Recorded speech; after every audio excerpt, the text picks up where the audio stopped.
welcome back, welcome back.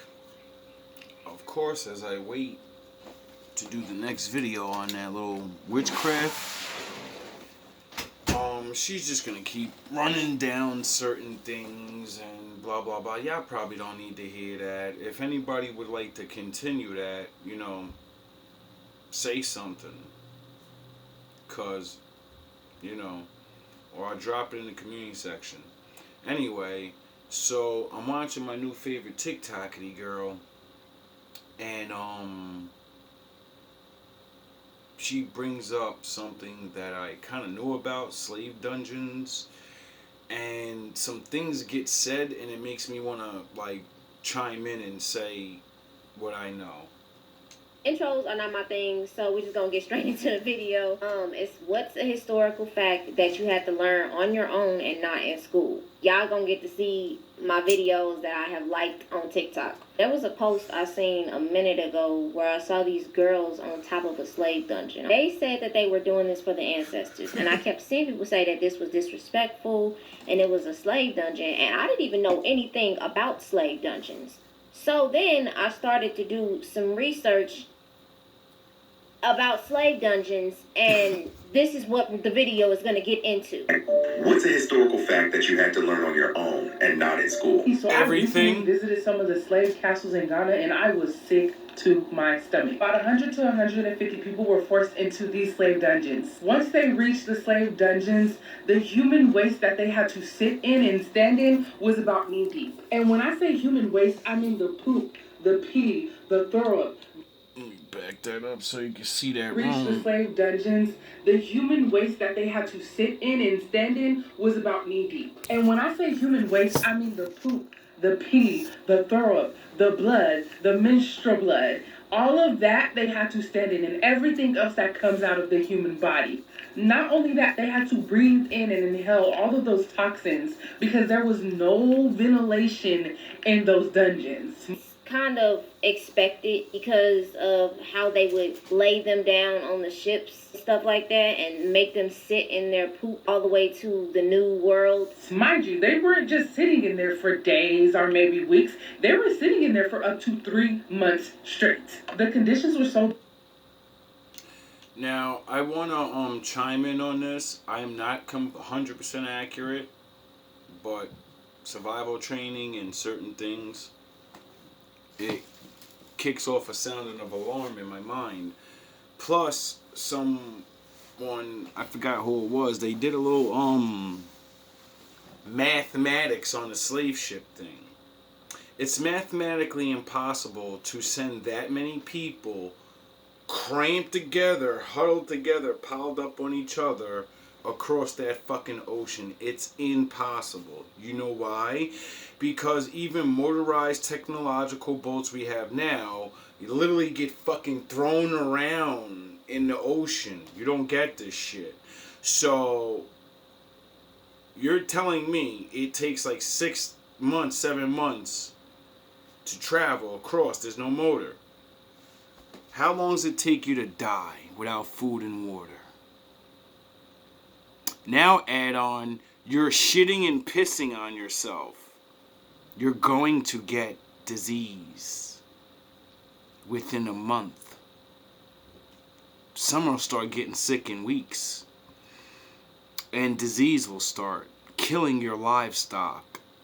How the fuck did they get all of us over here if we were dying by the fucking thousands? Go look up what shitting and pissing on yourself and sitting in it.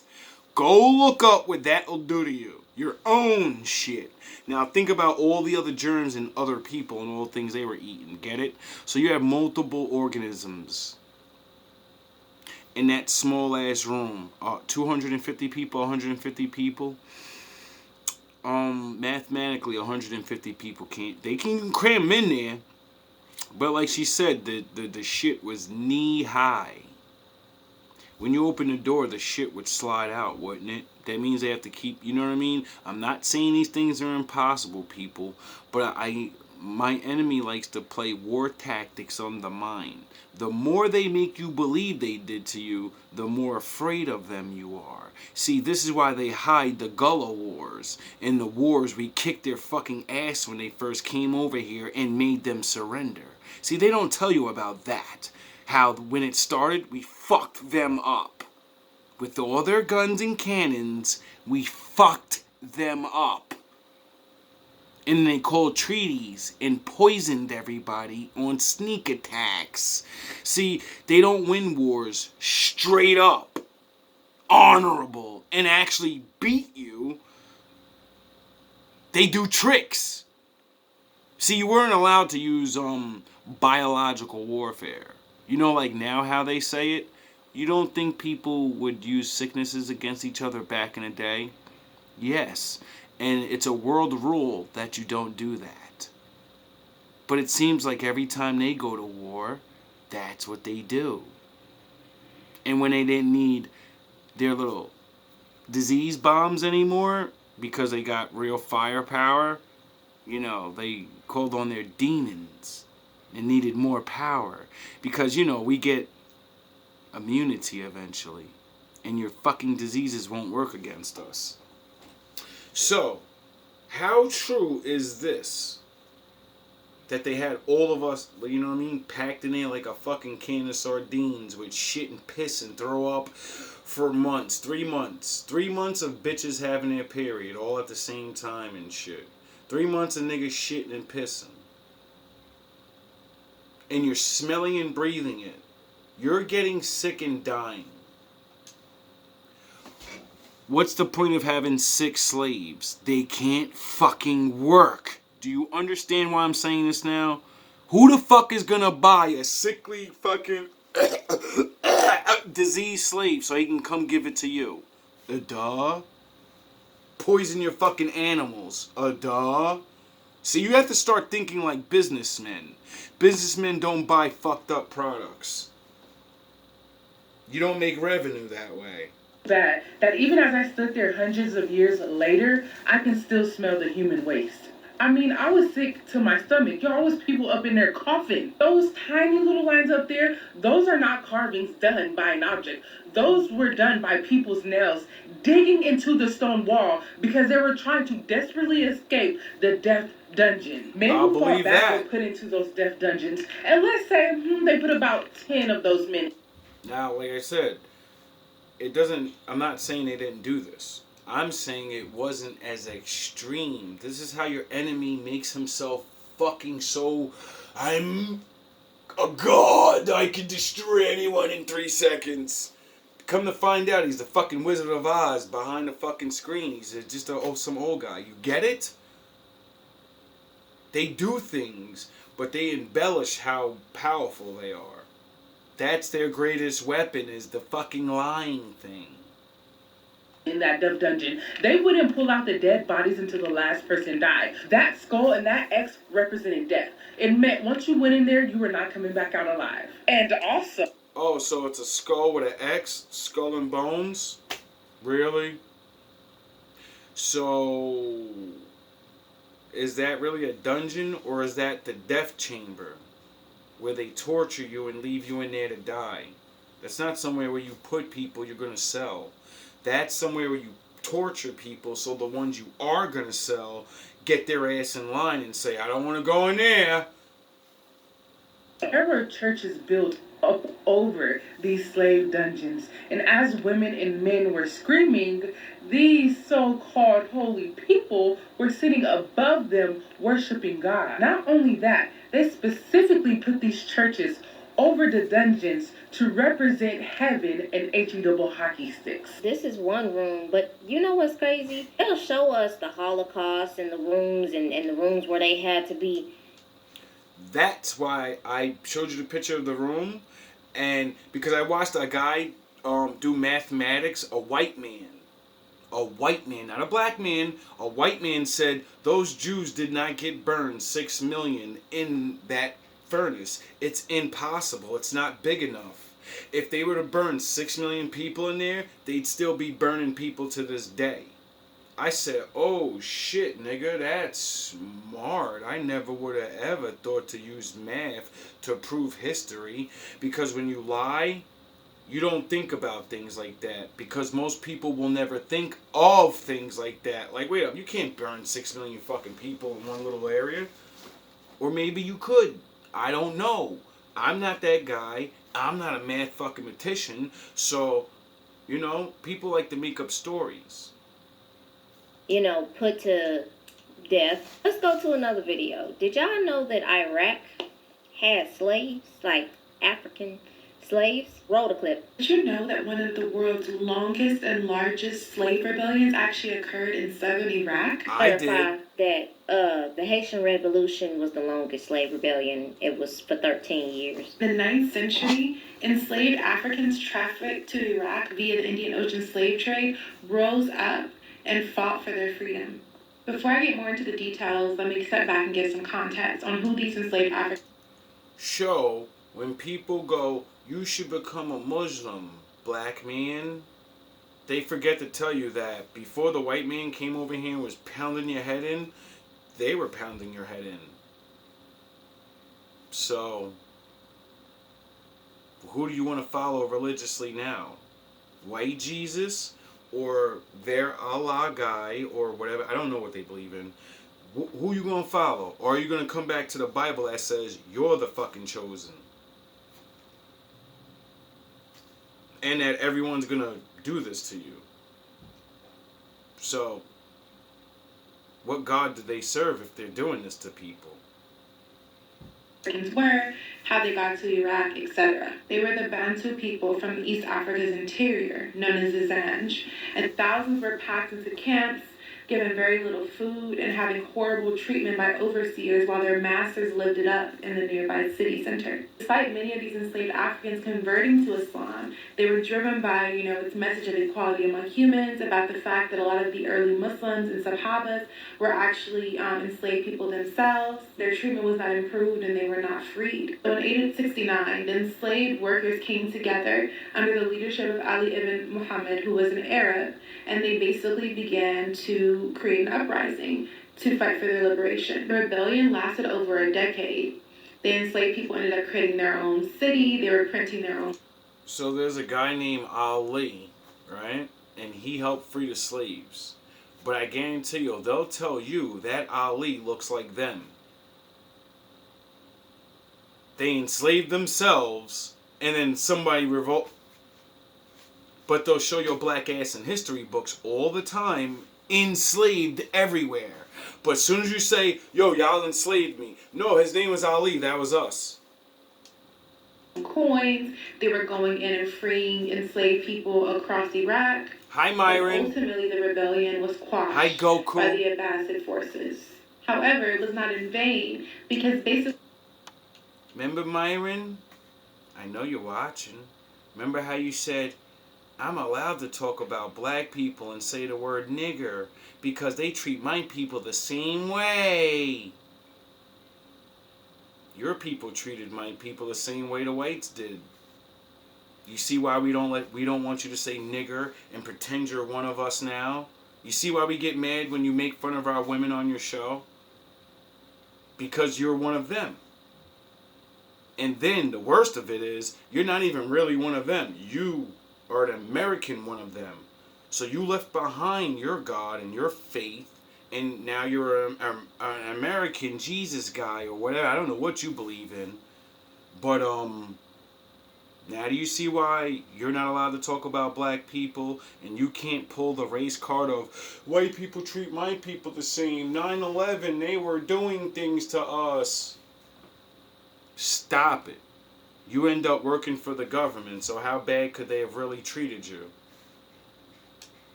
they had to use so many resources towards squashing this rebellion. How embarrassing is that? You're like Arab or something. You pretend and talk like you're black.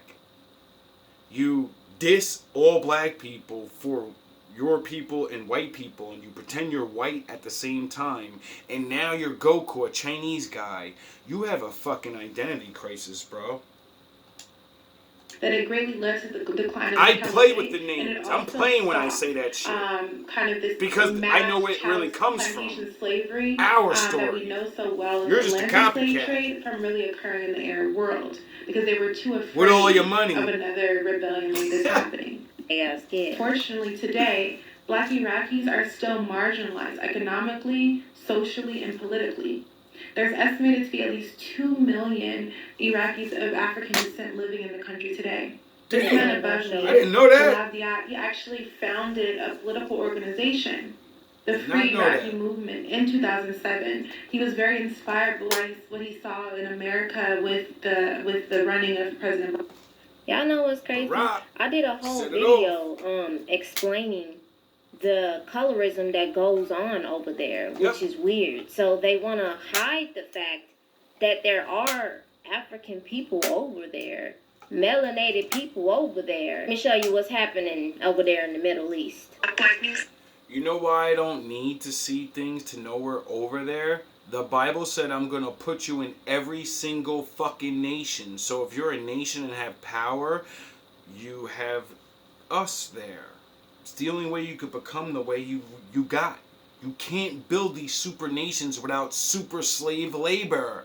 You people will never work that hard in your fucking lives. Because you actually got to get paid for it. So you get it? You can't build a whole fucking city and pay people for it. You gotta fucking make somebody do it for free, dumbass. Somebody's gotta get robbed.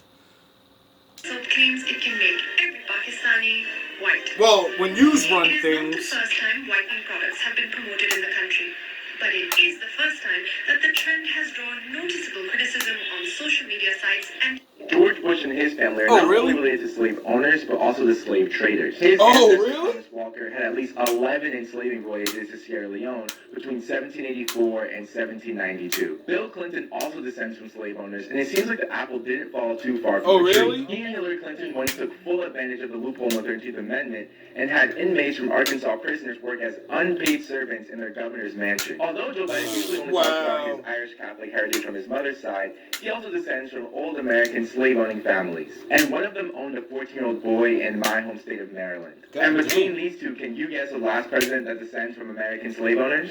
Well, although Barack Obama has a black father from Kenya, his white mother is as American as apple pie. Oh, really? And unfortunately as American as the transatlantic slave trade, as his family can be traced back to the wealthy Duval family and an ancestor who owned slaves in Kentucky. Oh, really? The only living U.S. president without slave-owning ancestors is Donald Trump, whose family immigrated... Okay, so now that you know Barack Obama descends from slave owners, are you happy that you voted for him now? Are you happy you put a black slave owner up there? We had our first black president. He was one of us. Did your fucking grandfather own slaves? No, he was a slave. So was he one of us or he was one of them? You know, you are what you do. This is what I mean. You know how many black people at the time are voting for this guy? And when I said, nah, I'm not voting for him, it feels weird. I don't know him. I never seen him come out and who is this guy? I understand he's black and all, but who the fuck is he? Who's his parents? Who's what? Oh, yeah, because my father taught me about the Bible and, you know, the traders and stuff. So when they dangled the carrot in front of my face, I said, nah, I don't trust that nigga.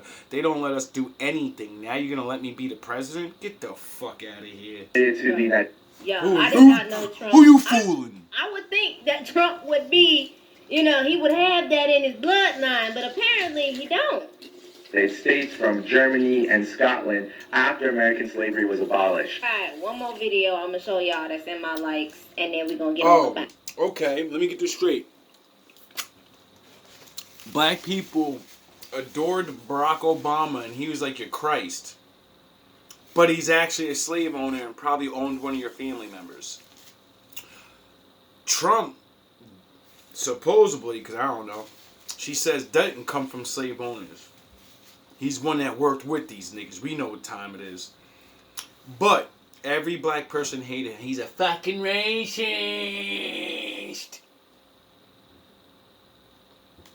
I didn't vote for none of them. Because, you know, they're all connected in some way anyway. Did anything change for black people when any of them gotten in? maybe for a little bit.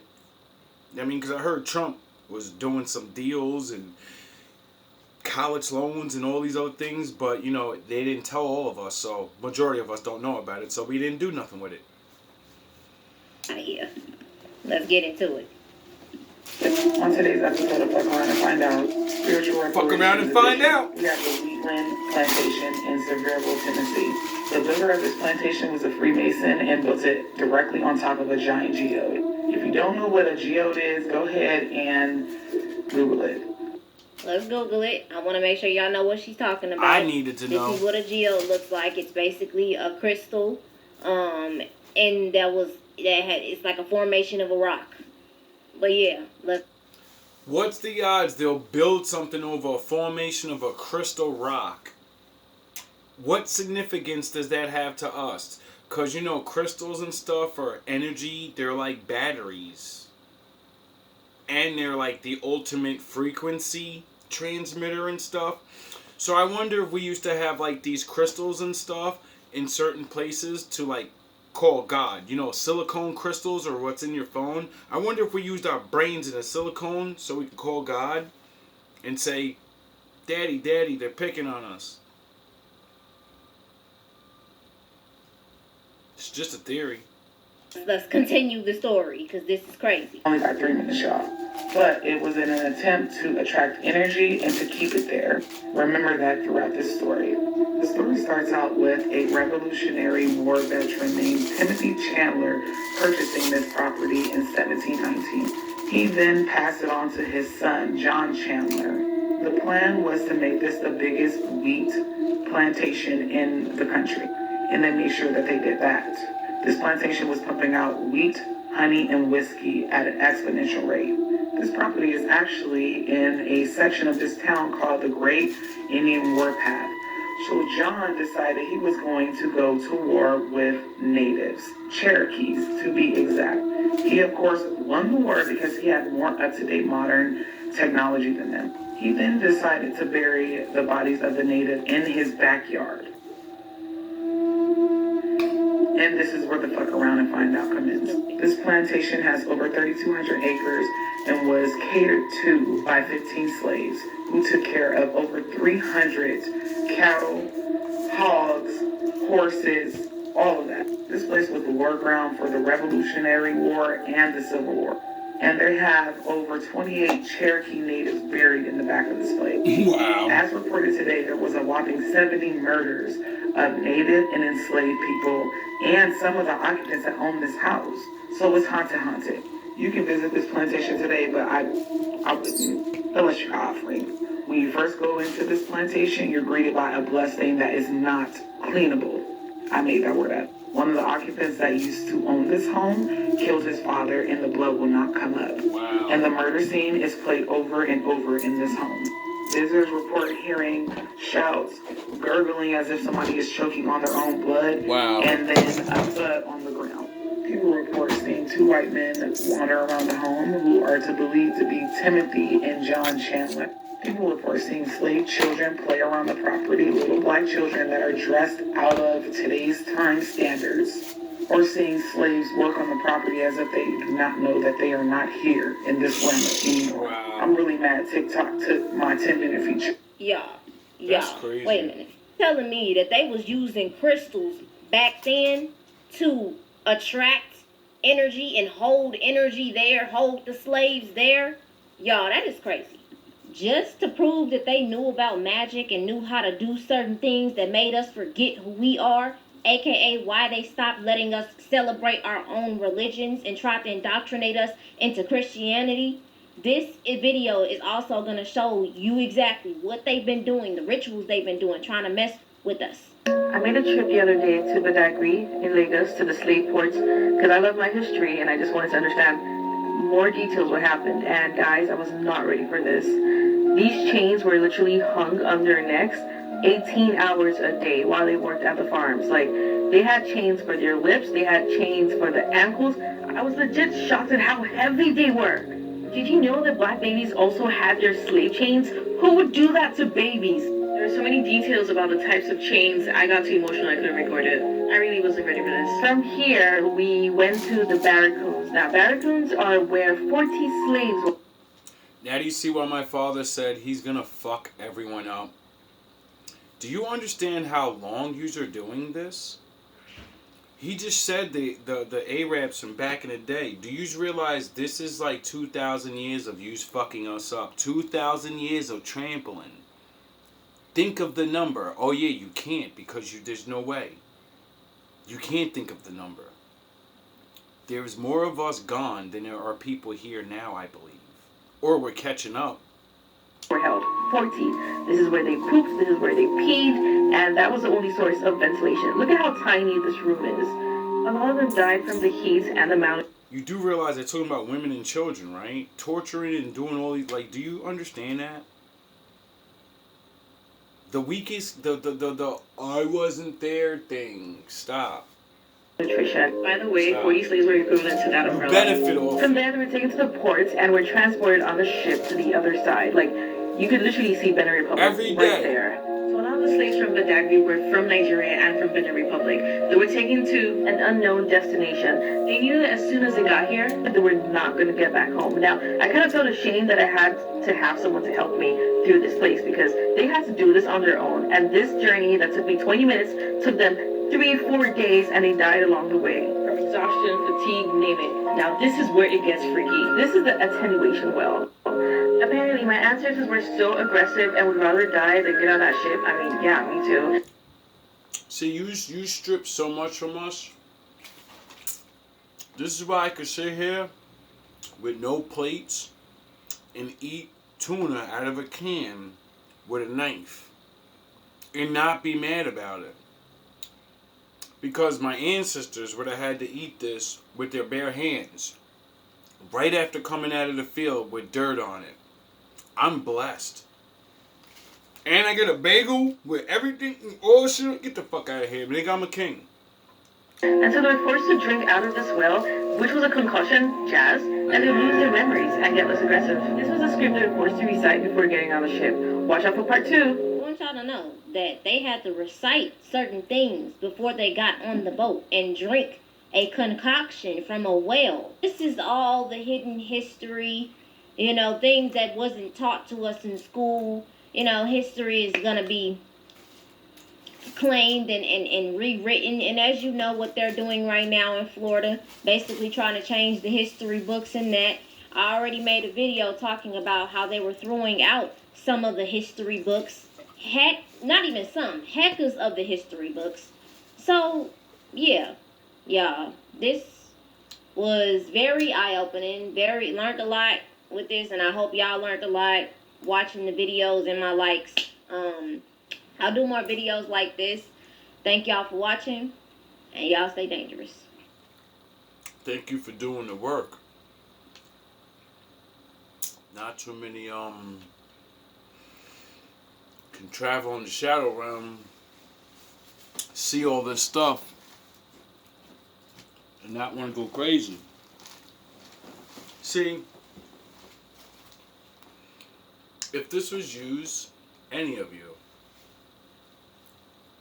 if you learned all this history and learned all these things that are really yours and everyone's on it, you would have been gone ape shit. Slavery would have been over already, because you would have forced them to either kill all of you, or you would have won and you would have killed all of them or some shit. Get it? See, you think we're weak because we won't fight back and wow out. You don't understand the Most High. You don't understand destiny.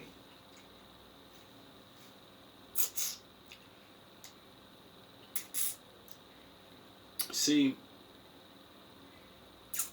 I do understand what many people say when they say they gave you the Bible, bro. It's not really our book and everything. And I say it many times. Okay, you're right. They changed stories or whatever. But they seem to not have changed the way the people look in the book and exactly what they go through and exactly what they're going to go through. And they don't go through it. So I need someone to explain why they would literally make themselves the bad guys and keep you as the sons of God, but tell you you're not. Get it? Tell you Christ looks like a white boy, but that's not what it describes him as. Tell you to do away with the law. Get it? Why the fuck would they make this book up and then make you not read it just to trick you, so when they let you free, you see the book, you see everything they did to you, and what? That brainwashes you to fucking want to serve them more? Because it didn't with me. It made me say I knew we were worth something. All these glorious things that I think I'm capable of, and how I keep besting all these other motherfuckers and in different nations, and I'm like, yo, why am I so, what the fuck is this? Like, why is it like this? And it's because it's the Lord. The Lord will make us train harder. The Lord put us in these fucked up predicament. All that slavery shit built our bodies up, bro. Like when Columbus seen us, he said we were super nice and shit. We were soft. So, you have hardened our minds and our bodies. And then, because you trashed us in every way, all we have is Him. All we have is the Lord. And we know that. What else could have kept us alive all this time? It's not your mercy. You just don't have any. Literally are losers. They're literally losers. But wait, we can't do 2 pull-ups, that fat fuck. And even if he did, he looks like shit anyway. It don't matter. You know? So the reality is, all my biggest haters literally are losers. They're literally losers. You don't want to be niggas like them, bro. Haven't accomplished nothing. YouTube their entire life. Never had real jobs. Never did shit. Bro, like, whatever, man. And then here's the other thing, too. They would never say any of that shit to my face. That's the funniest part. That's the craziest part. They talk all this shit, but they would never say it to my face. Because I'll tell them, all right, cool. Look, man. I'm going to give you a waiver. I'm going to give you a set of boxing gloves. I have wraps here, too. Let's go ahead. I got some 14-ounce gloves. I got some 16-ounce gloves. Matter of fact, how about this? I'll give you the 12-ounce gloves. I'll use the fucking 14s or 16s, and I'm still going to fuck you up. You know? Now, you heard Goku, right? Look at Goku. It's the Arab Goku. Hi, Maureen. Maureen! Remember that movie with the fuck Bow Wow? Maureen! All right, Myron. We're going to pause this because I only have a couple seconds left. I ain't got time for that. You just called out Albert and Preach again. When they said he wanted to fight you, you didn't fight. You want me to go show that video?